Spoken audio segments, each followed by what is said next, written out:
आदाब। उम्मीद है आप सब अच्छे होंगे। आज जावेद जदून की एक गज़ल आपकी नज़र करता हूँ। ज़रा तेवर देखिएगा गज़ल। कहते हैं कि हम उसके घर पे गए हैं, हम उसके घर पे गए हैं, सलाम पेश करे। हमें क़याम का पूछे तो आम पेश करे।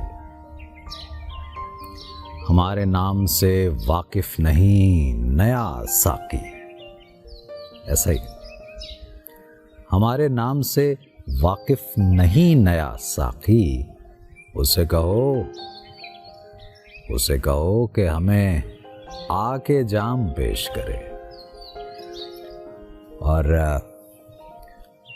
मैं भागता हुआ जाऊंगा उस तरफ, लेकिन मैं भागता हुआ जाऊंगा उस तरफ, लेकिन मेरी तरफ भी वो दो चार गाम पेश करे।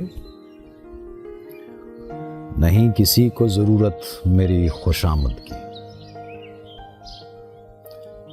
नहीं किसी को जरूरत मेरी खुशामद की है। जिस किसी को कोई मुझसे काम पेश करे। अगर है छोड़ के जाना मुझे तो फिर पहले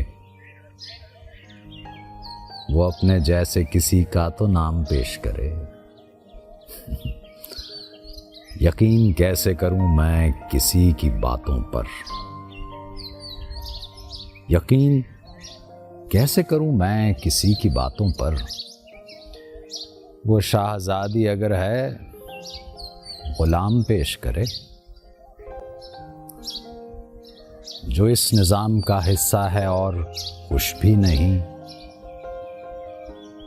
जो इस निज़ाम का हिस्सा है और खुश भी नहीं, उसे ये हक है वो अपना निज़ाम पेश करे।